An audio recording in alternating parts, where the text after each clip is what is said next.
أعوذ بالله من الشيطان الرجيم بسم الله الرحمن الرحيم الحمد لله رب العالمين والصلاة والسلام على سيدنا محمد وعلى آله وصحبه أجمعين اللهم علمنا ما ينفعنا وانفعنا بما علمتنا وزدنا علما وفهما وألحقنا بالصالحين رب اشرح لي صدري ويسر لي أمري واحلل عقدة من لساني يفقه قولي أما بعد. Өткөнкү сабакта мунафиктар жөнүндө өтүп 17-аятка келип токтогонбуз. Бакара сүрөсү жөнүндө баштаганбыз. Бакара сүрөсүнүн башында Куран жөнүндө айтып, Курандын бул хидаят, адашкандар үчүн туура багыт берген, жол көргөзгөн китеп экендигин, Курандын негизги максатын биринчи башында эле айтып өткөндүгүн, андан кийин адамдарды 3 топко бөлүнүүсүнүн биринчи тобун бул момундар. Момундардын эң биринчи сыфаты аллазина юминуна бил гайб, гайбка иман келтиргендерди.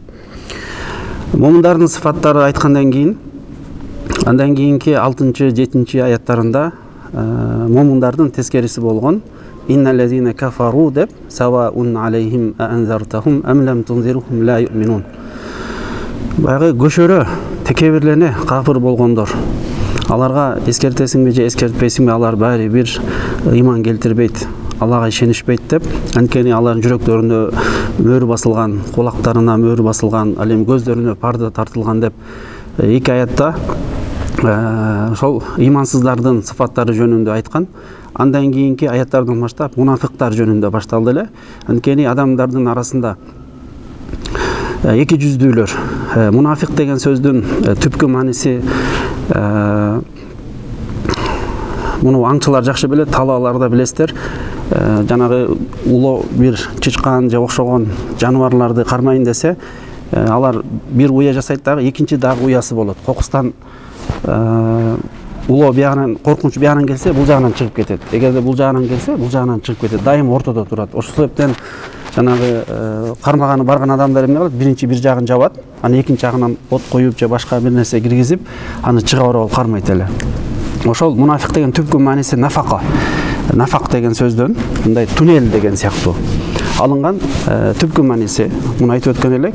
Ошондой мунафиктардын ал эми шариаттагы мааниси сыртынан имандуу деп, биз мусулманбыз деп көргөзгөнү менен ичинде мусулман эмес экендиги. Жана ошондой коркунуч, эгерде бияктан келсе тияка чыгып кетет, тияктан келсе бияка чыгып кетет эле. Эгерде мусулмандардын арасында бир мусулмандар жеңишке жетип, ийгиликке жетип, жакшылык келе турган болсо, мусулманмын деп өзүн аябай мусулман көргөзүп, мусулмандар келген жакшылыктарды алышып, ал эми мусулмандарга кыйынчылык келген болсо, дароо мына ушуларды көрмөксүңөр деп ар кандай сыфаттары менен мусулмандардын ортосунда чагымчылдык кылуу менен, ортосун бузуу жана фитна кылуу менен алек болушат эле. Жанагы ош кайсы жактан коркунуч келсе, ошол жана чыгып кеткен сыяктуу деген сөздөн түпкүлүгү мунафик эки жүздүү алынган да.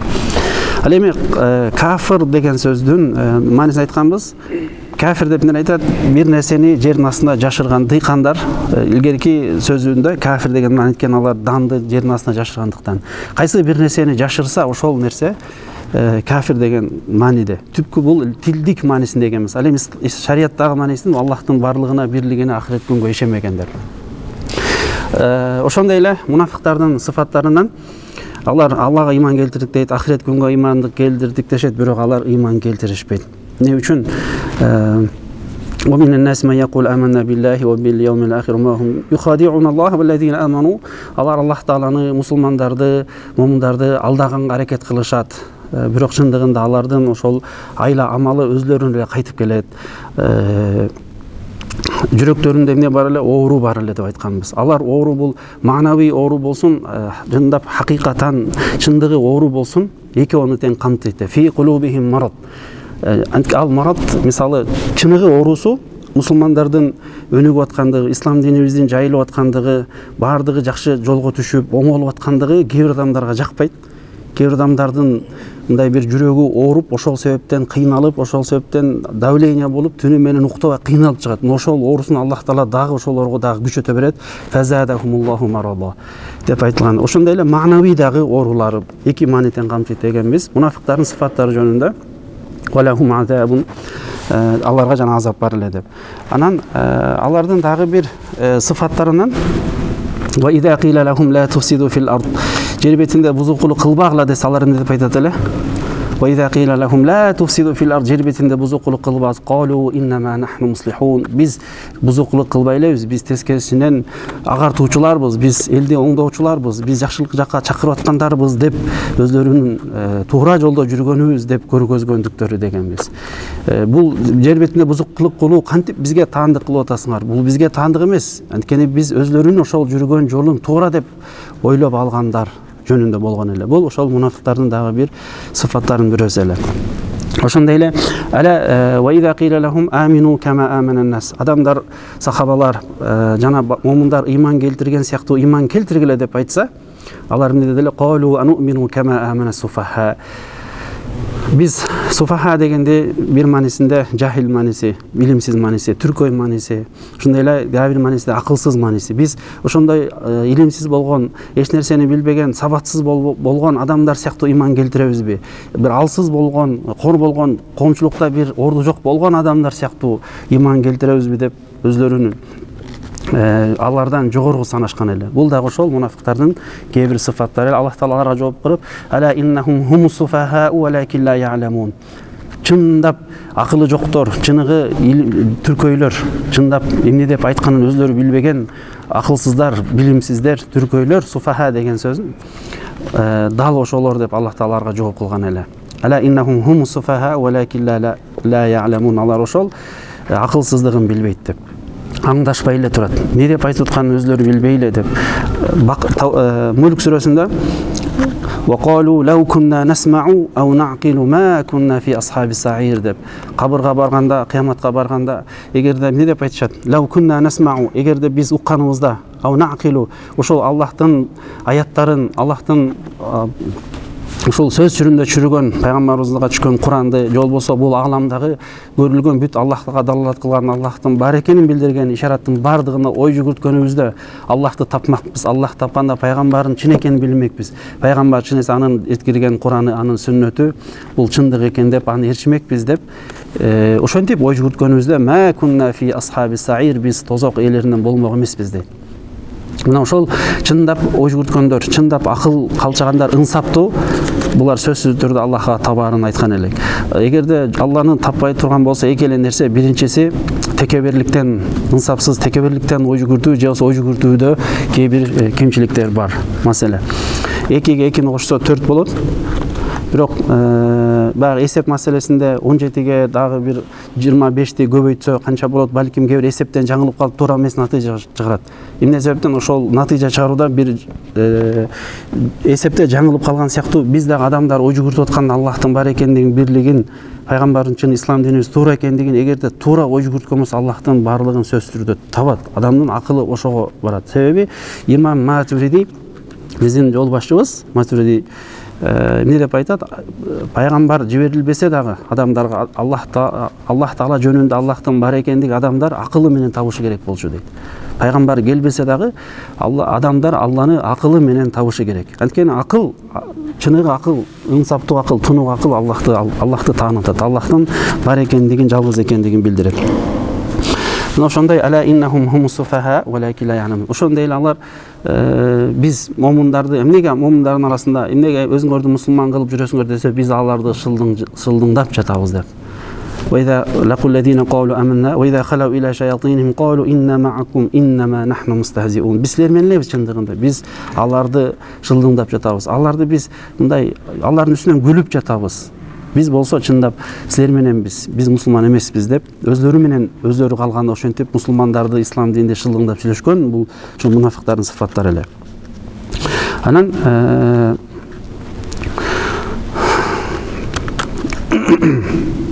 Аллаху ястахзиу бихим ва ямуддухум фи тугьянихим я'махун. Кийинки аяттарында Аллах Таала алардын шылдыңдаган үчүн аларга мүмкүнчүлүк берет, мөөнөт берет, сөзсүз түрдө азап. Эмне үчүн? Улайкаллазина иштарау далалата бил худа.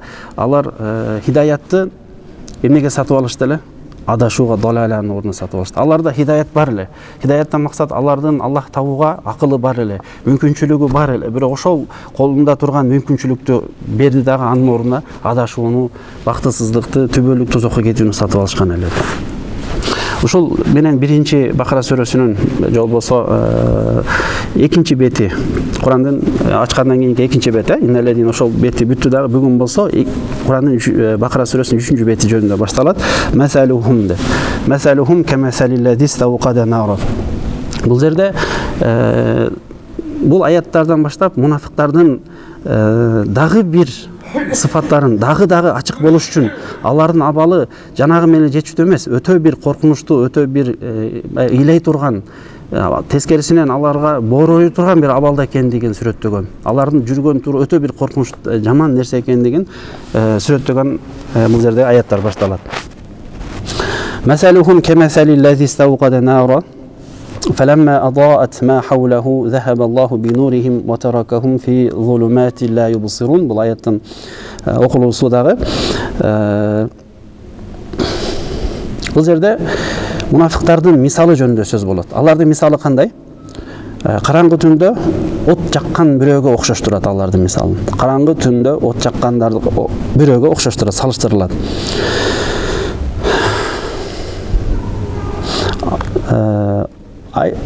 От жагылар замат, айланасын жарык түшүрөр менен, от жагылганда айланасы жарык түшүрөр менен Аллах Таала алардын жарыгын жалп өчүрүп, дароо өчүргөндүгүн.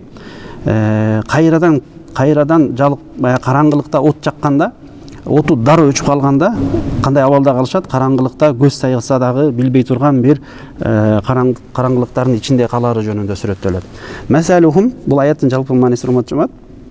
Biz Tafsir-i Jalalayn'da okuyup жатабыз. Ошол жерде айтып өткөнбүз, Tafsir-i Jalalayn ичинде ушундай сөзмө-сөз которуп берет, ичинде грамматикалык маанилер менен берген, жана башка көптөгөн маанилер берет. Ошолорду грамматикалык жактан студенттерге кыскача эле берип, анан калганын жалпылай берип кетебиз деп сүйлөшкөн элек.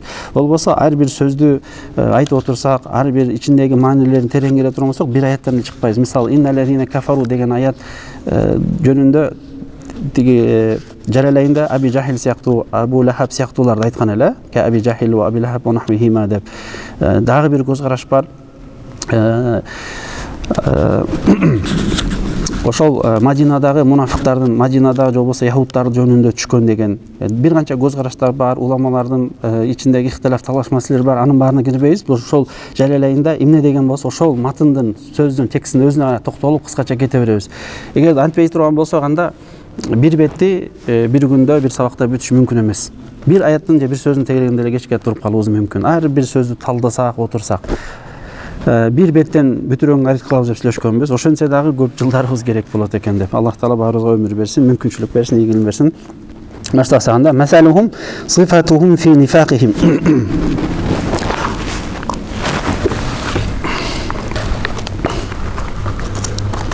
Курандагы масал деген сөз бир канча маанилерди келет. Ошол маанилердин бирөөсү кысса деген мааниси, бир окуя. Кысса деген мааниси же болбосо сыфат деген маанисине келет. Сыфатухум, алардын сыфаты фи нифақихим, же болбосо кыссатухум ва сыфатухум халухум, алардын абалы же болбосо бир сыфаты ка кыссатил мустауқид, жана от жаккан адам сыяктуу дейт. Сыфатухум фи нифақихим, мунафиктыктагындагы сыфаттары кандай? Камасалиллази истауқада, истауқа деген от жаккан сыяктуу, түндөсү от жаккан адам сыяктуу. Истауқада деген сөз өзү бир аз азыр сарф жагына токтолом, сарф морфология жагына. Араб тилинде бир этишке ист деген сөз кошулса, и с т деген сөз кошулса, анда бир нерсени талап кылуу деген маани билдирет. Мисалы, гафара деген сөзгө кечирүү деген, кечирди деген, ист кошулса, истагфара, кечирим суроо, кечирим талап кылуу деген маани чыгат. Астагфирулла дейм, Аллах Тааладан кечиримин талап кылам, кечиримин сурайм деген маани. Истауқада дей турмасак, от жагууну калаган деген маани билдирбестен, бул жерде ошол ист деген бир нерсени талап кылуу мааниси эмес, заида ашыкча эле маани деген мындай беришет да. Ошол себептен Истауқаданы Жалалайн эки имам эмне деп тафсирлеп берди? Ауқада деген, от жаккан сыяктуу деп. Ауқада жакты дейт, жакты. Нарун, отту жакты, фи зулматин, караңгылыкта от жакты. Эми караңыздар, урматтуу жамаат. Фаламма адаат, бир адам караңгыда от жагып, анан ошол от жаккандын мисалы, от жаккан сыяктуу мунафиктагы ошондой дейт. Кандай? Фаламма адаат анарат ма хаулаху, Ал от жаккандан кийин анын жарыгы тегерегин жарык кылганда фаабсара көрдү, фаабсара вастадфа жана вастадфа максат жылына баштады оттон. Бул жерде капкараңгыда, чөлдө же талаада эч көз сайгыс караңгылык, айда жок, жылдыздар да жок, эч жак көрүнбөгөн караңгылыкта абал адамдын абалы кандай болот? Ошондо караңгыда бир адам от жага турган болсо, от жакканда оттун тегереги эмне болуп баштайт? Жарык болот. Ошол оттон суук да болсо жылынып баштайт. Караңгылыкта эмне кыларын билбей коркуп турушу мүмкүн, жырткычтар болушу мүмкүн, ар коркунуч нерсе бар. Ошол жерде от жакканда жылынат, тегереги жарык болот, көрө баштайт, коркунучтан сактана баштайт. Мунафиктин дагы абалы ушундай деп ушул аяттар менен мунафиктин дагы ким экендигин билиш үчүн бул аяттар бизге сүрөттөп берет. Фаламма адаат анарат ма хавлаху тегерегин жарык кылды.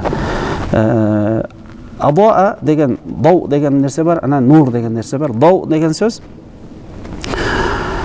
өзүнөн ысык дагы болот, анан өзүнөн от чыккан. Өзү ысык дагы, анан өзүнөн от чыккан нерсеге бул дау деп айтылат.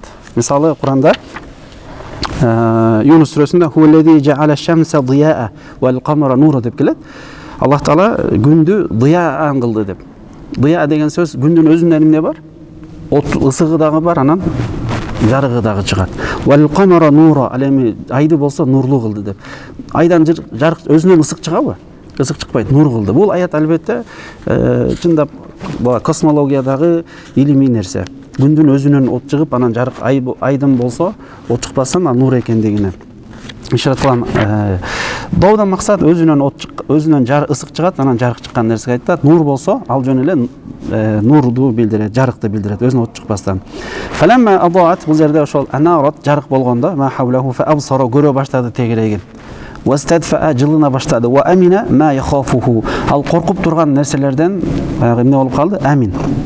Аминден максат коркпой калды, бир амандыкта болуп калды. Себеби капкараңгы болсо ар кандай коркунучтар бар болчу. Эч нерсени көрбөй турат, көзүнө көз бүрөгө сайып кетсе да көрбөйт. Жылан, кумурска, жырткычтар жана башка болсо да коркунучтуу абалда болчу. От жакканда баардыгы көрүнө түштү, сонун боло түшүп, эми жыркайын деген кезде эмне болду? Захабаллаху бинурихим. Захабаллаху бинурихим.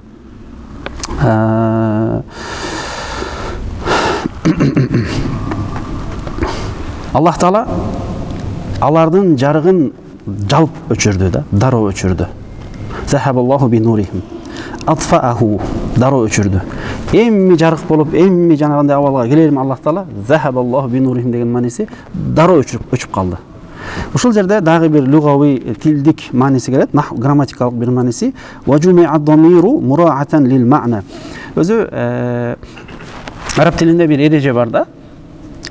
Бирлик менен башталса, аны ээрчеген нерсе дагы бирлик болуш керек. Экилик менен болсо, ал дагы экилик, үчтүк болсо, көптүк болуп кетиш керек да. Бул грамматикадагы бир эрежелер. Аллази деген негизинде бизче ушундай, же болбосо орусча который деген маани билдирет. Мисалы, жаат талибу аллази najаха фил имтихан, экзаменде ийгиликке жеткен окуучу келди десе, ошо талиб аллази деген сөз бул жерде бир окуучуну билдирет. Анан аллазани десе эки дикти билдирип калат. Аллазина десе үчтүктү билдирип, көптүктү билдирип калат. Кээде аллази деген бир сөз, бирликти билдирген сөз менен сөзү билдирсе дагы бирок мааниси көптүктү билдирип келе берет. Сөзү бирликти болуп турса деле мааниси көптүк билдирген сөздөр келе берет. Ошонун бирөөсү аллази деген маани. Аллази баягы орусча, кыргызчасы бизде сөздүн ичине кирип кетет. Мисалы, экзаменде өткөн, отурган деп бир нерсени сөздүн ичине кирип кетет. Араб орус тилинде болсо который же которые деп сөзү чыгат да. Ошондоги бизде Куранда масалухум камасалиллази аллази деген окуп атпайбыз, ушул аллазинин сөзү. Анан захабаллаху бинурихим, Аллах Таала алардын ошол нурун, отту дароо өчүрдү дейт да. Ошол жерде нурихим алардын нурун деди да. Ошондо ушул жердеги домирди айтып атат да. Домир хум деген сөз. Эмне үчүн көптүк менен келип атат? Негизи аллази деген бирлик да, нурихи ху деш керек эле да, бирге бир болуш керек эле. Бул жер аллази бирлик мааним келип атат, хум болсо көптүк маани менен. Негизинде бирлик эки эрчибеш керек. Анан бул жерде эмне кылып атат? Аллази бул жерде көптүк маанини билдирет. Ошол себептен хум деген көптүк маанини берди деп. Эми бул грамматикалык маселе. Кичине бир аз сиздерден сөз сурайм. Тафсирде ошентип келгендиктен биз дагы кете берели. Бирөө сурасам болсо, эмне үчүн биякта бирлик билдирет эле, бул жакта көптүк менен келип калса да, анда ушундай бир түшүндүрмө берилет да. Мураатан ли ма'на аллази, ошол аллазинин мааниси көптүктү билдирет. Анткени мунафиктар бирөө эле эмес да. Көптөгөн мунафиктар бар, көптөгөн эки жүздүүлөр бар, туурабы? Ошондуктан масалухум мунафиктардын мисалы ушул жанагы кечинде от жаккан адамдай деп берип атат. ذهب الله بنورهم أطفأه وجمع الضمير مراعاة لمعنى الذي وشال ضمير هم دegen بنورهم دegi هم ضمير الذين معنисine көңүл алынып анан hum деген сөз менен келип атат. وتركهم في ظلمات لا يبصرون وتركهم في ظلمات لا يبصرون وتركهم Аллах Таала алардын баягы от жакканда дароо өчүрүп салганда эмне болуп калат алар? Караңгылыкта калып калышты. Ватаракахум таштады аларды фи зулуматин көптөгөн караңгылыктарда дейт. Фахум зулумати ла юбсирун, алар ал көрүшпөй калат. Башка айтканда, көзгө сайса дагы көрүнгүс караңгылыктын ичинде калып калышты алар. Көз сайса дагы көрүлгүс караңгылыктардын ичинде калып калды. Зулумат деген сөз зулумдун көптүк түрүндө келиши. Zulum деген сөз караңгылык мааниси. Зулумат болсо көп деген караңгылыктар. Ал эми туура жол барыбызга белгилүү бирөө эле. Туурабы? Туура жол бирөө эле. Бирок адашууга алып бара турган жолдор болсо канча? Өтө көп экендиги бул жерде ишарат кылынып атат. Андан кийин кээ бир тафсирлерде ошол зулуматтын түрлөрүн айтып берет. Түндүн караңгылыгы, коюланган өтө көз сайгыс караңгылык. Ва зулумат таракумул гамам фихи ва зулумат интифаин нар, өчкөндөгү караңгылык. Ошондой эле зулуматул куфр, капырлыктын караңгылыгы, ва зулумат нифак, мунафиктин караңгылыгы, ва зулумат ошо болсо зулматун нифак, зулмату яумил кыяма, кыямат күндөгү караңгылык. Бул мунафиктагы эки жүздүүлүктүн караңгылыгы өтө оор. Ошондой эле капырлыктын дагы караңгылыгы өтө оор экендигин жакта ишарат кылып жатат. Ва таракахум фи зулумати ла юбсирун, аларды Аллах Таала ошондой караңгылыкты таштайт, алар эч нерсени көрбөй калат. Ма хаулахум, чегерегиндеги эмне нерсе экендигин көрбөй калат. Ошондой эле бул жерде өтө дагы бир алардын мунафиктардын эки жүздүүлөрдүн өтө аларды баягы төмөнгө паска ургандыгын билдирүү да. Карасаңыздар, кечке көз караңгылыкта тура берсе эмне болот? Көз караңга бир аз көнүшөт өчөт эмеспи? Бирок жарык болгондон кийин кайра көрүш өтө оор да. Ошондой жарык кылып, аракет кылып турган өчүп калган сыяктуу мунафиктардын дагы абалы ошондой болот. Кандай болот? Кеттик уланча берели. Мутахайирина ани тариqi хаифина. Мутахайирин ани тариq, алар жолдон адашат, адашкандан кийин, өчүп калгандан кийин кайсынысы туура, кайсыл жакка барсам, эмне кылсам деп эки жакта эмне болуп калат? Урматтуу жамаат, алар экиленип калат, билбей калган учур. Хаифин, корккон абалда болот. Факазалика хаулаи. Факазалика хаулаи, бул жерде хаула деген ошондой эле, хаула алар мунафиктар ушундай. Бир адамды элестетсеңиздер, караңгыда калды, от жакты, анан оту өчүп калды. Оту күйгөндө үмүт пайда болуп, коркпой калып, жылынып баштаган кезде от өчүп калган мунафиктардын да абалы ошондой болот. Эмнеден? Амину би изхари калиматил иман. Алар иман сөзүн айтуу менен, чыгаруу менен, изхар кылуу, көрсөтүү менен, мен мусулманмын, ла ilaha illallah Muhammed Rasulullah деген сөзү менен өзлөрүн коргоп калышты. Амину деген маани, урматтуу жамаат, эмнеден амин болуп калышты? Неден амин болуп калышты? Ким айтат эмнеден амин болуп калгандыгы? Ва таракахум фи зулумати ла юбсирун. Өзлөрүнө, жандарына, анткени эгерде өзлөрүнүн ким экенин көргөзгөн болсо, анда аларга каршы бир чара көрүлөт эле. Ошондо өзлөрүнө, мал дүйнөсүнө, коркунуч бар болчу. Ошол менен алар ошол нерседен сактаныш үчүн же мусулмандарга келген жакшылыкка жетиш үчүн ошентип өзлөрүнүн ичиндеги нерсени айтпастан тескерисин кылып көргөзүп атышат. فإذا ماتوا جاءهم الخوف والعذاب. Эгерде аларга өлүм келе турган болсо, ошондо эмне келет? Хауф, коркунуч жана азап келет аларга.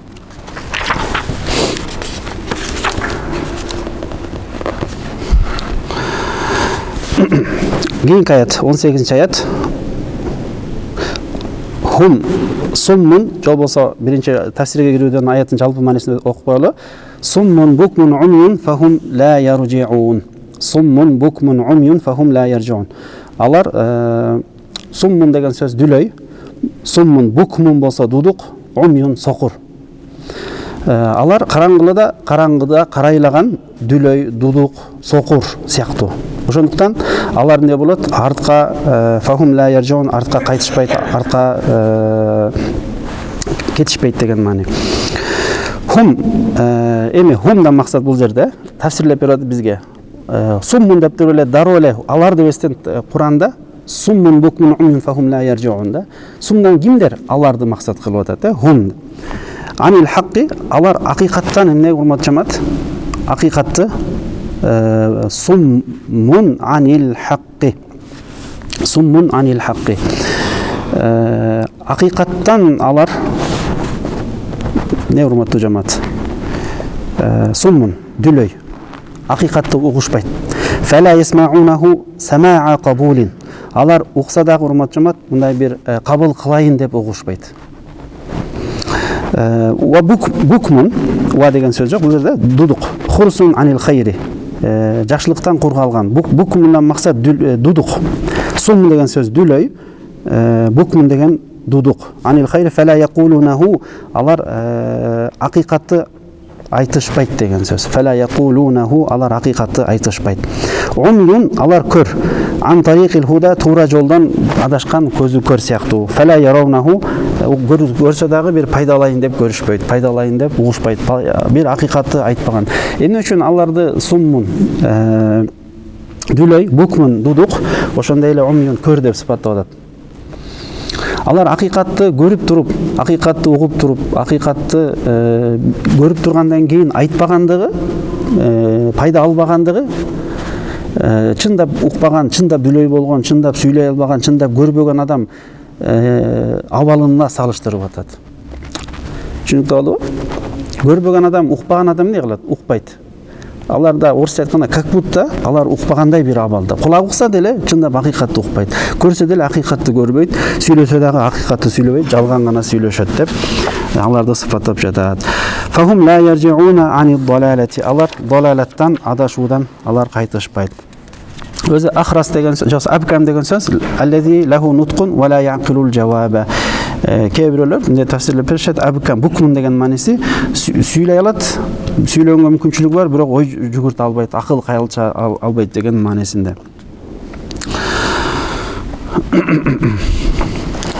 Үчүнчү, 19-аят кийинки аят. Ау масалухум касайибин ай ка асхаби матарин ва аслуху сайвибун min saba yasubu ay yanzilu.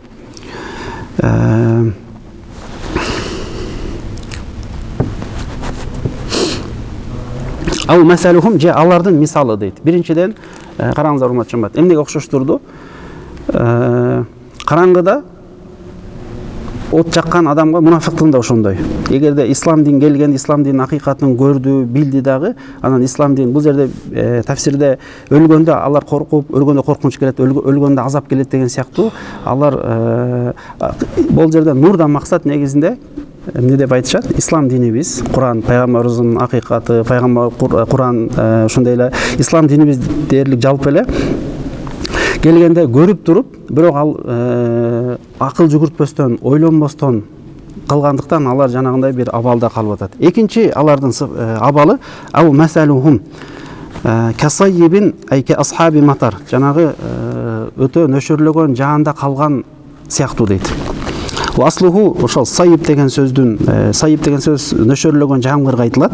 Асыл сөзү сайвибун деген мааниден келип чыккан экен. сөздөн морфологиялык мааниси. Саба ясубу ай янзилу. Нөшөрлөп, караңгыда же болсо өттө нөшөрлөп, көл шал болуп жааган жанга айтылат. Янзилу минас самаи. Янзилу минас сама, минас самадан максат асмандан түшкөн, нөшөрлөп жаагандагы турган абалда адам сыяктуу. Асмандан өттө катуу жаан жаап жатканда ошонун астындагы турган адамдар сыяктуу алар дейт.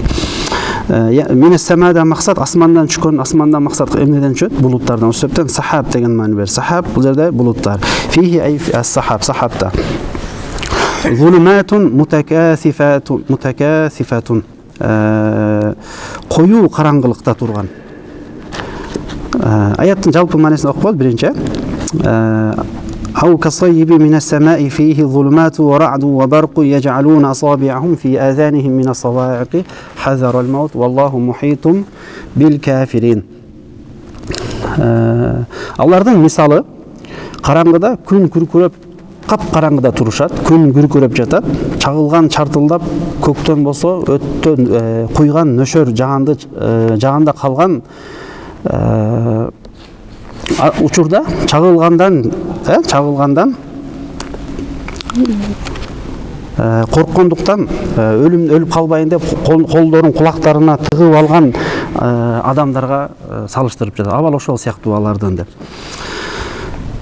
Янзилу минас сама фихи сахаб, сахабтан максат бул эмеден асмандан максат булуттардан жамгыр түшөт. Зулуматтан максат коюу караңгылыкта турушкан абалы. Бир адам, бул жалпы сүрөт берсек, бир адам караңгыда, капкараңгыда, зулуматтан ошо мутакафи өтө көз сайгыс караңгылыкта асмандан өтө жамгыр жаап жатат, чагылган уруп жатат, ошондой эле күн күркүрөп жатат. Ошол учурда чагылган тийип өтө корккондуктан кулактарына колдорун салып алганга окшоп турган адамга окшоштурат. Мунафиктардын акыбалын.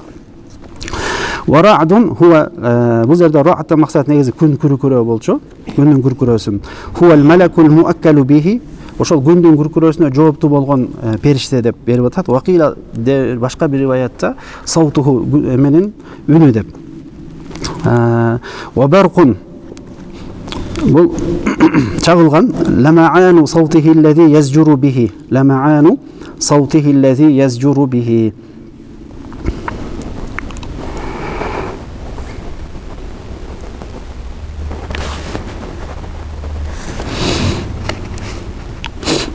وبرق لمعان деген сөздүн мааниси. لمعان صوته الذي يزجر به.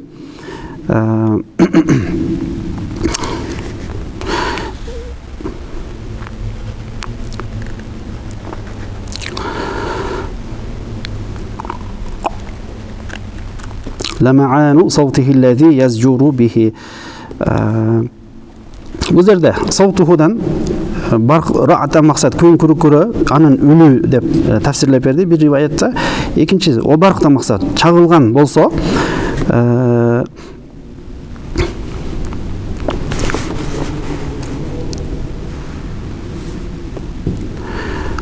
баркты, сафта барктан максат не деди? Ламаану саутихи аллази yazjuru bihi. Чагылган болсо күн күркүрөөнү айдаган, үн менен коштолгон, жарк эткен нур сыяктуу деп тафсирлеп берип жатат. Яжалуна ай асхабус сайиби, ошол нөшөрдөгү турган адамдар, асабиахум эмелерин, манжаларын кулактарына фи азанихим тыгып алышат экен, мин ажли саваиqi шиддати саути рад. Күн күркүрөөнүн үнүнүн өтө коркунучтугунан, өтө катуулугунан укпаш үчүн, ли алла ясмауха, укпоо үчүн деген сөз. Хазарал маут, ай хазарадан максат хауфал маути мин самаиха, укканда өлүп калбайын ба, катуу үн чыкканда корккондуктан өлүп калбайын деп кулактарын тыкканга аракет кылышат дейт. Казалика хаулай мунафиктар дагы дал ушулар сыяктуу. Бул жерде кандай сүрө окшоштук бар? Ида назалал Кур'ану ва фихи зикрул куфри мушаббахату bizulumat. Кур'ан түшкөн кезде وفيه ذكر الكفر المشبهة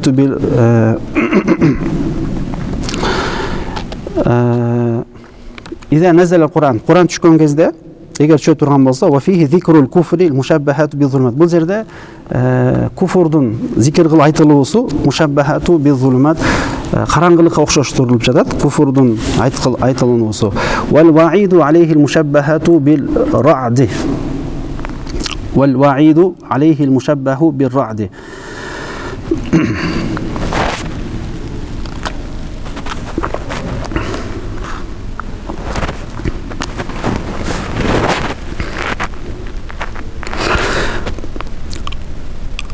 Баягы катуу үн чыккан кезде өлүп калбайын деп кулактарын тыгып аткандыгы иде назала Куран түшкөн болсо, Куран түшкөндөгү Куран аяттарын уккан кезде алар баягы аябай ошондон жиркенгенден баягы мунафик ичиндеги көрө албастык ичиндеги оорусу андан коркуп андан пайда албайын деп кулагын тыккан сыяктуу деп тафсирлеп баягы окшоштук маани берип атат. Ва фихи зикрул куфри ал мушаббаху биз-зулумати. Биз-зулумати деген мааниси.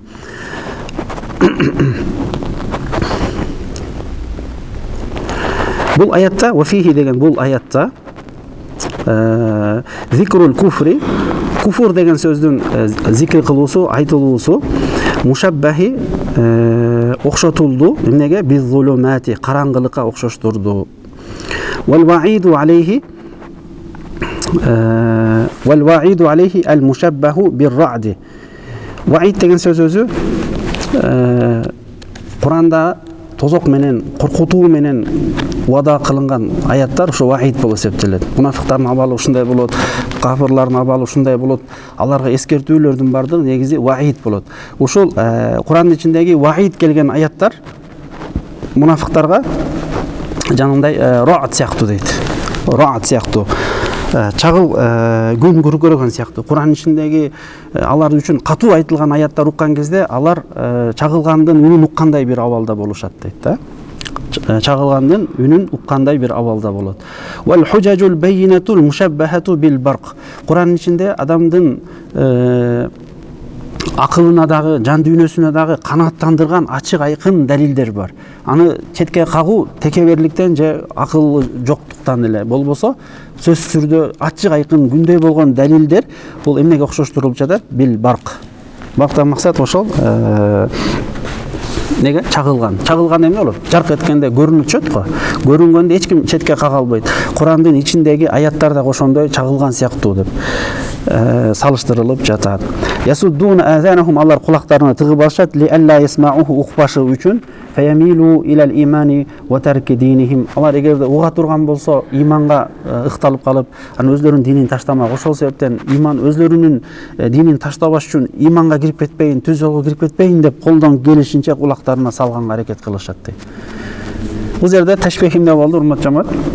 Ва хуа индахум маут. Булар ошол өзлөрүнүн динин таштап ислам динине кирип кетүү өлгөн сыяктуу дейт. Өлүм менен барабар дейт да. Демек, караңыздар, алардын бир караңгы түндө көз сайгыс убакытта жаан катуу жаап жаткан. Ошол учурда эмне болуп жатат? Чагылган чартылдап жатат, көктөн жаан катуу жаап жатат. Ошондой эле күн күркөрөп жатат. Ошол учурдагы абалда эмнеге салыштырылып атат, урматтуу жамаат? Курандагы аяттар түшүп атат. Түшүүсү Курандагы куфур сөзү алар үчүн бир караңгылык сыяктуу абалда дейт да. Мисалы, караңгыдагы турган абалы, Курандагы куфур алардын абалын сүрөттөгөн абалдар, алар караңгылыкта турган бир абалда. Ошондой эле Курандагы аларды эскерткен, аларды коркуткан, аларга аябай катуу берилген, алар жөнүндө айтылган аяттар эмне сыяктуу? Раат сыяктуу дейт. Рааттан максат күн күркөрөгөн сыяктуу. Ошондой эле Куран ичиндеги ачык айкын далилдери чагылган сыяктуу дейт. Ясуддун азанахум, алар кулактарын жаап алышат, ли алла ясмауху, укпоо үчүн, фаямилу илал имани. Кулагын жаап алып эмнеге? Эгер кулагын ача турган болсо, ушунчалык ачык айкын далилдери себебинен айла жок иман келтиришке туура келмек. Ошол себептен укпайын дешет. Динин таштабайын. Эмне үчүн дегенде ва хуа индахум маутун, алар өлүм менен барабар эле дейт. Валлаху мухитун бил кафирин. Валлаху мухитун бил кафирин. Аллах таала ошол себептен кафирларды эмне кылып коет? Туш тараптан кысып коет деген, камтып алат. Башка айтканда илман ва кудратын, Аллах бул мухит деген сөз бир нерсени курчап алуу деген билдирет. Бирок Аллах таала бир нерсени курчап алуусу, бул курчап алуушун атары бир форма эмес да, бир жисим эмес, бир дене нерсе эмес да. Бул илими менен, ошол себептен илими менен жана кудрети менен фала яфутунаху, Аллах тааланын кудретинен, илимине эч ким качып кутула албайт деп Аллах таала алар жөнүндө Бул аяттарда катуу бир эскерти берди. 20 аяты якаду 20 аят. Якадул барқу яхтафу абсарахум. Якадул барқу яхтафу абсарахум аяттын жалпы бир мааниси чагылган баягы жарык жук эткен кезде якадул барқу яхтафу абсарахум алардын көздөрүн ала жаздайт дейт. Ошол чагылган. Баягы чагылган жарык журук эткенде көздөрүн көр кылып салган сыяктуу болот. Якрубу ошо якаду деген маани, жаздайт деген мааниси. Барку чагылган яхтафу абсарахум алардын көрүүсүн алган сыяктуу болот. Ала жаздайт дейли. Яхудуха бисур'атин тез убакытта алган сыяктуу. Куллама аdaa lahum mashaw fihi, куллама adaa lahum mashaw fihi. Караңгыда көз сайгыс абалда турат, чагылган жарык этип бир аз жарык болгондо алар эмне кылышат? Куллама adaa lahum mashaw fihi. Алар жарык эткен сайын кичине алдыга баскан аракет кылышат. Куллама adaa lahum mashaw fihi, ай фи дауихи ошол чагылгандын жарыгында. Ва иза адлама алейхим qawmu, эгерде кайра караңгылык каптап калса алар туруп калышат дейт. Жыла албай калышат. Ошо караңгылыкка жарыкка чагылгандын жарыгына гана таянып калышат. Эгер ал жарык этсе жылышат, өтсө кайра токтоп калышат. Бул жерде эмне бар деп урматчамат? Тамсилун ли из'ажи ма фил Qur'ани min al-hujaji qulubahum. Min al-hujaji qulubahum.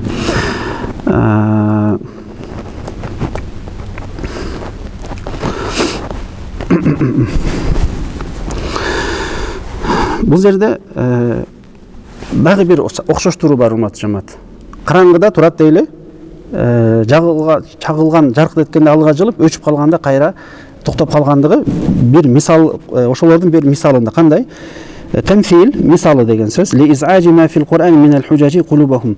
Курандын ичиндеги ачык айкын далилдер жүрөктөрүнө таасир берүүнүн бир мисалы сыяктуу дейт. Ва таздиqihim bima sami'u fihi mimma yuhibbun. Алар Курандын ичиндеги өзлөрүнүн нафсине жаккан, өзлөрүнө бир жакын нерсе уга турган болсо, дароо кабыл алып калышат. Бул жанагы караңгыда жарык этсе, бир аз жылган сыяктуу. Куран ичиндеги аябай жакшы нерселер айтса, ушул нерсе сонун экен, карачы конда айтыптыр деп аябай сүйүнүп ошол нерсе нафсине жагып атат. Ва вукуфихим амма якрахун, алеми чагылган өчкөндө токтоп калуусу, Курандын ичинде алар жөнүндө катуу нерселер айтылса, ушундай алар вукуфихим амма якрахун, нафслерине жакпаган нерсе айтылса, якрахун деген жакпаган нерсе токтоп калат дейт да. Амал кылгысы келбейт, дароо эмне кылып баштайт, беттери бурушат, эпте бир чултота потулган аракет кылышат. Алар жөнүндө же болбосо аларга жаккан нерсе айтса дароо кылышат, аларга жакпаса жалкоо кылып артка жандай кетенчиктеп калышат дейт. Бул ошол чагылган караңгы түндө турган адам сыяктуу. Бул жерде окшоштур болуп атат, Курандын ичиндеги аябай жакшы нерселер болсо амал кылып, жакшы аракет кылып, аларга оор келген нафсин болсо дароо токтоп калышат. Булар ошол мунафиктардын сыфаты. ولو شاء الله لذهب بسمعهم بمعنى أسماعهم. ولو شاء الله لذهب بسمعهم. эгерде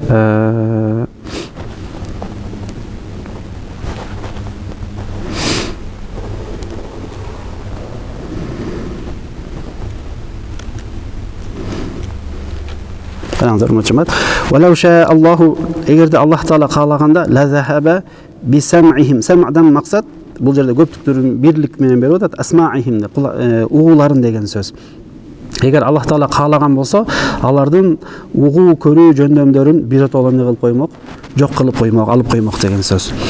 Асмаихим ва абсарихим көрүү жөндөмдөрүн, асмаихим угуу жөндөмдөрүн алып салмак. Az-zahirati kama zahaba bil batinati. Az-zahira ва абсарихим az-zahirati kama zahaba bil batinati деген. الظاهرة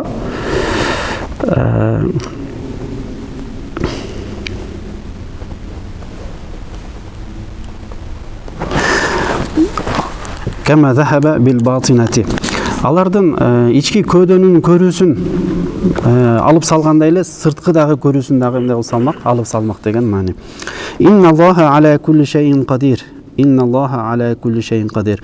Чындыгында Аллах Таала кудурети бардык нерсеге жетет, бардык нерсеге кудуреттүү деген.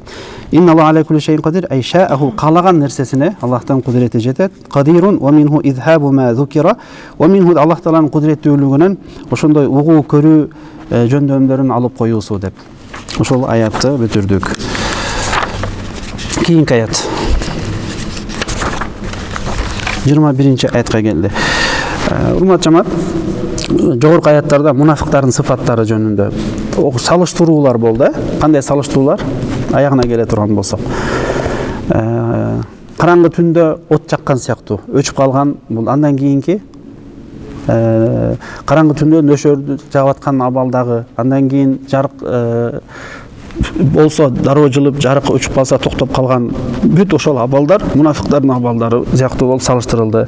Бул жерде ушул менен мунафиктардын сыфаттары бүттү. Мунафиктардын абалдары кандай экендигин билдиргенден кийин 21-аяттан баштап бүткүндөй адамдарга кайрылып жатат. Я айюханнас деп.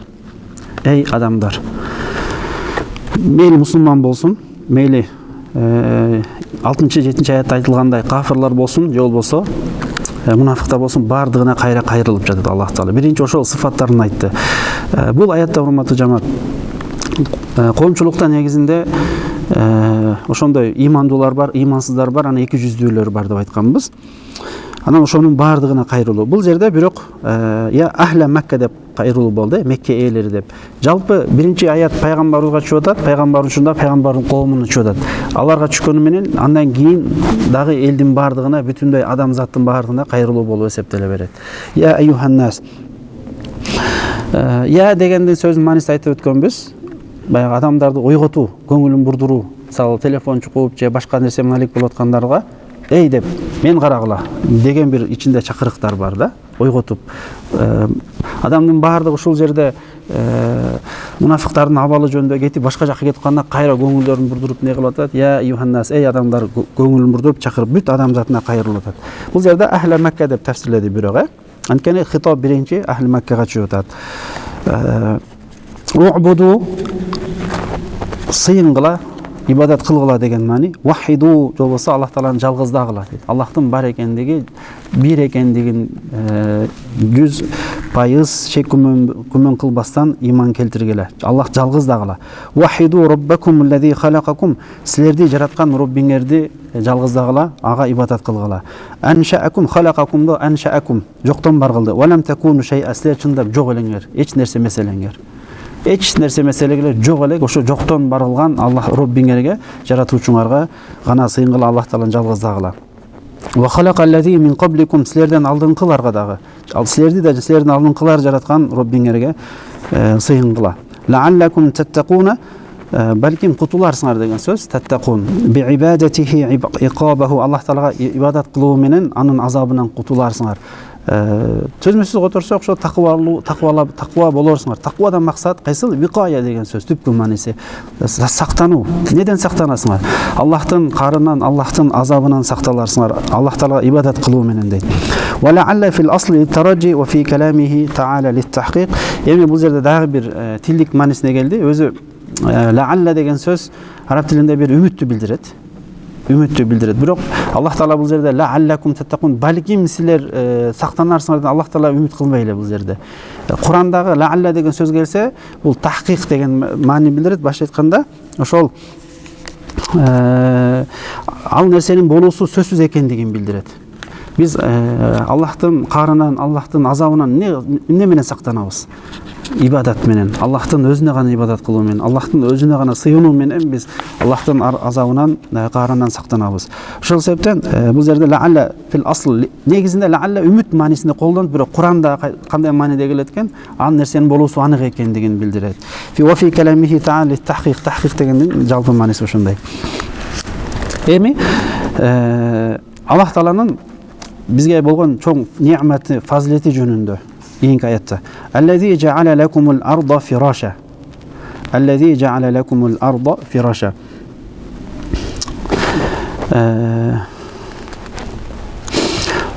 Ал жа'аладан максат, биринчи аллази жа'ала лакумул арда фираша, ал силер үчүн жерди эмне кылып койду, урматтуу жамаат, төшөнчү кылды.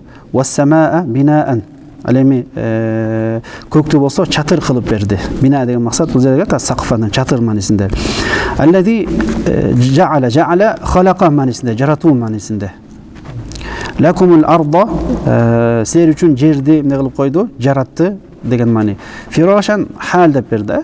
Дагы бир грамматикалык мааниси өзү халаqa деген сөз өтмө этиш да араб тилинде. Жаратты дегенде эмнени жаратты деген суроо да. Кимди, эмнени деген суроого жооп берет. Анан кээ бир өтмө этиштер бар. Өтүүсү эки нерсеге өтүп кетет да. Мисалы жаала дегенде ал бир нерсени кылды, муну кылды, аны эмне кылды деген эки нерсеге талап кылат. Эки мафулун бихи талап кылат негизи арабчасы. Анан бул жерде жаала халаqa мааниси бергендиктен аллази жаала лакумул арда мафулун бихи болот дагы фирошан хал болот да негизи. Бул эми грамматикалык эмес. Хал деген кандай урматтуу жамаат абалын билдирип атат. Жер кантип абалда жаралды? Төшөнчү болду да. Муну висатан төшөнчү юфтараш, жайылган төшөнчү сыяктуу болду. Ла гаятан фис салабати авил лююнати. Анын катуулугу гая деген чекке жеткен дагы эмес да, өтө катуу дагы эмес дейт. Жер өтө катуу да эмес, анткени казуу мүмкүн, чукуй алат адам. Авил лююнати же өтө бир жумшак дагы эмес дейт да, былжырап камыр сыяктуу эмес. Фала юмкинул истиқрару алейха, ошо жер бетинде туруу мүмкүн болбой тургандай былжырак дагы өтө жумшак дагы эмес, тешип кирип же башка нерсе кыла турган өтө да катуу эмес, абалында кылды деген ошол хал мааниси, фирошан мааниси. Вассамаа бинаан. Канча мүнөт калды танга? Ошолай бүтүрө берсе. Тезетеле. Вассамаа бинаан сaqfan. Көктү чатыр жаап турган сыяктуу болду. Ар кандай эмеден космостогу ар кандай коркунучтуу метеориттерден, бирсилерден коргоп турат сакфан. وأنزل من السماء ماء فأخرج به من أنواع الثمرات رزقا لكم.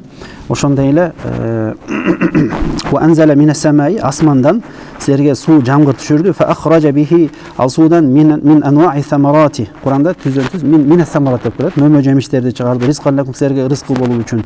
Же болсо бул жерде من أنواع деп рызкынын самараттардын, мөмө жемиштердин түрлөрүн силер үчүн чыгарды ал жамгырдын себебинен.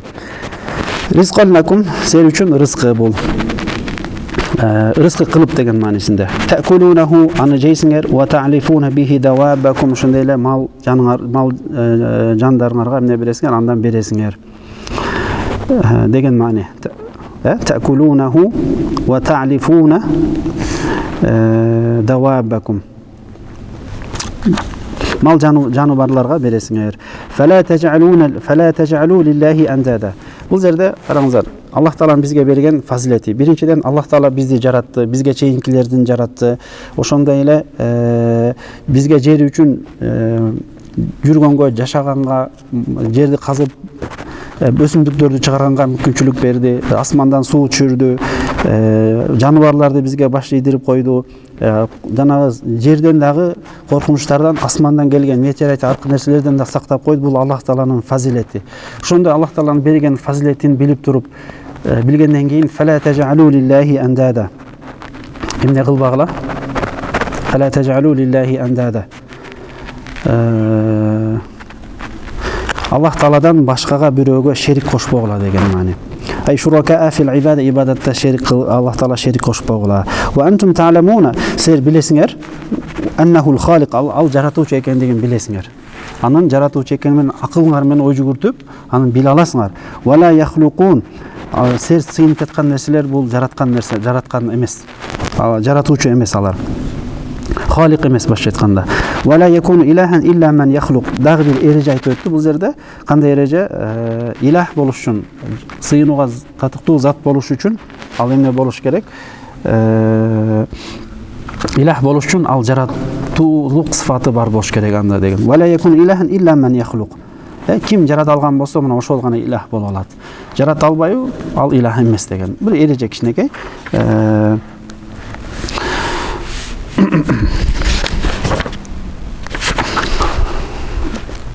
Ошо менен 22-аят бүттү.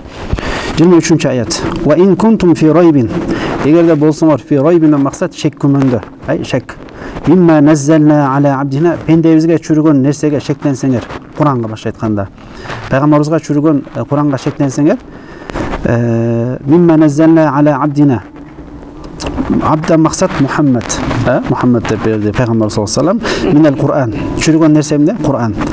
Annahum min indillah. Al Kur'an Allah'tan ekendigine egerde Allah'tan çürülgön Peygamber'e çürülgön kitapke şeklinde turgan bolsoňor, fa'tu bi suratin min mislihi. Fa'tu bi suratin min mislihi. Anda oşoga okşoş, Kur'an'a okşoş bir gana sürönü alıp kelgile dedi. Bir süre жазгыла dedi. Sizler de hareket kılıp görgülü. Eğer de sizler bu Kur'an Peygamber'din sözü dey turgan bolsoňor, bunu hiç kim aga Allah'dan düşkön jok, vahiy emes. Bu Allah özü oylap çıktı dey turgan bolsoňor, anda sizler de ошол Kur'an siyaktуу bir süre alıp kelgile dedi. Çakırıp жатат. Ay munazzali. Fa'tu bi suratin min mislihi. Ay munazzal.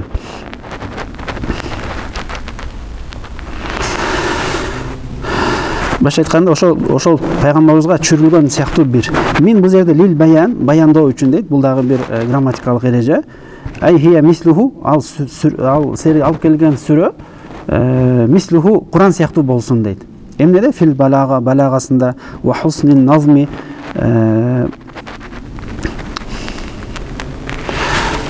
balaga degen kızıl tildүүлүгү urmattуу jamaat. Kızıl tildүүлүgü. Misalı bir ele misal bereli. Ve inneke la ala hulukin azim degen ayet var. Kalam surasında. Ve inneke la ala hulukin azim. Sen kanday manis tüzmü otursak. Ve inneke la ala hulukin azim. Sen ulu, en ulu huluk münöz eesisin degen mani. Ve inneke çındığında sen degen la ala degen kotorgondo alany eesi degen mani berет. Bирок arap tilinde eesi ala degen söz bildirbeyt. Zu degen bildirir. Zu bir nersenin eesi. Zu malin dese, zu ma'in dese sonun eesi, bir maldın eesi. Zu sayfat dese sayfat, zu kitapın eesi degen mani. Bирок eesinin oruna kele uşul ala degen söz koldonup atat da. Huluk degen huluk münöz, azim degen ulu da, ulu huluk münöz. Peygamber sallallahu aleyhi ve sellem ve inneke la ala hulukin azim dese sen huluk münöz eesisin degen mani. Bирок eesinin oruna ala degen söz ne berdi? Ala degen söz bir nersenin üstünde degen söz da. Misalım o su bunun üstünde, bul emeğin üstünde, bul kitaptın üstünde ala degen bir nersenin üstünde bildiret. Bu yerden kanday mani? Emin üçün zu degen arap tilinde eesi debestem ala degen söz menen gelüsü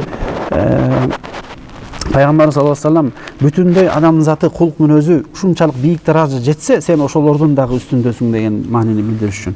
Bul Kur'an içindeki balagalı kızıl tildүүлүгү ошондой эле husn nazm баягы nazm деген реттелүүсү ыргагы укмуш болуусу сыяктуу силер дагы Kur'an сыяктуу бир сүрө алып келгиле деп бул кимдерге чакырык болуп жатат ошол арабтарга.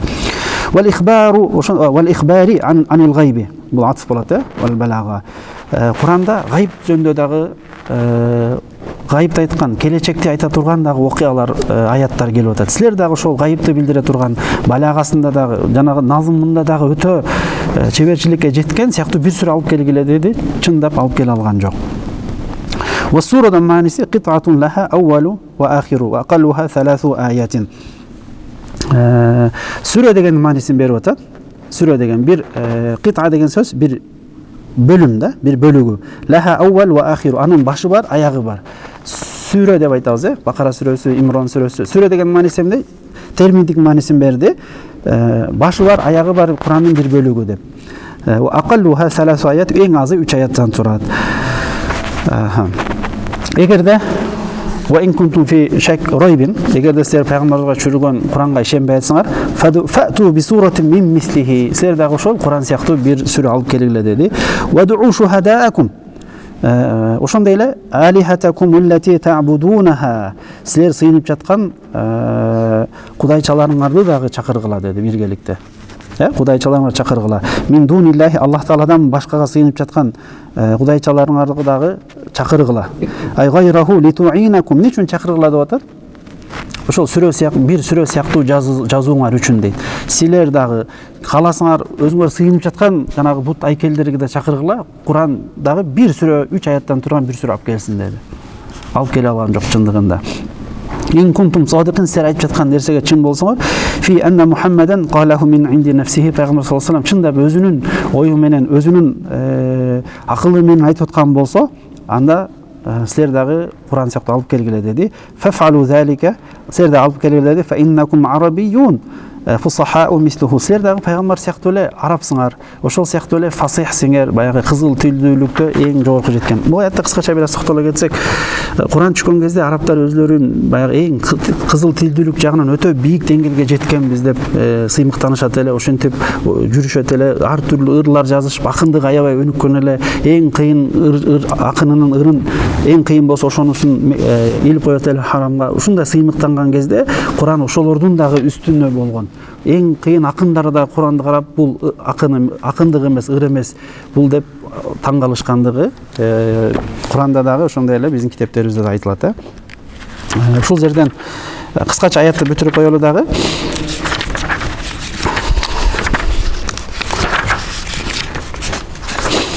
Канча мүнөтүбүз калды?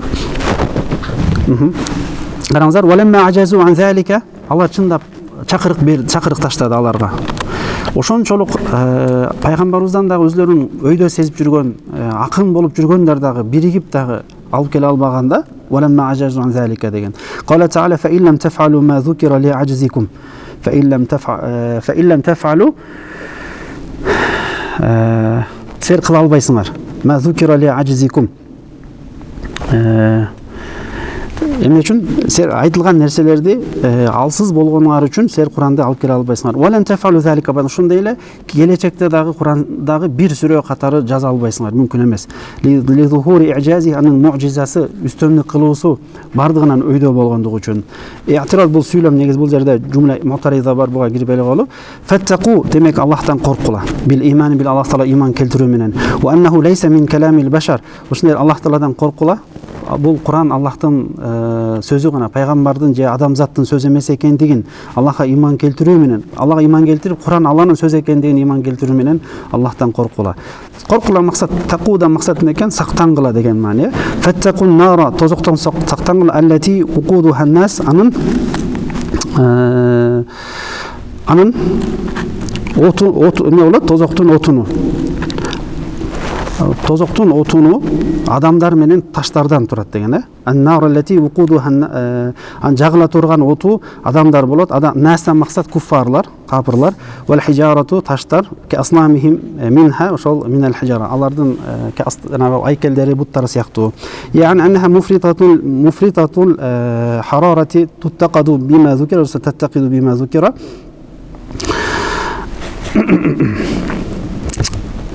Аннаха деген ал от муфритатул харарати. Муфритатул хара деген ысыктыгы өтө чектен ашкан. Таттакиду жагылат деген сөз. Бил хатаб, жагылат бил хатаби.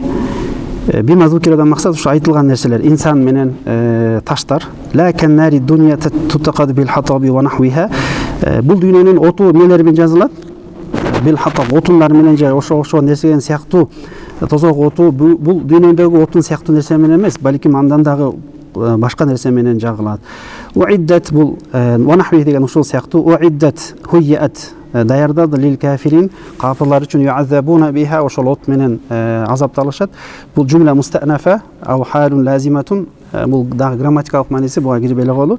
Халун мустанафатун кыскачараак, ал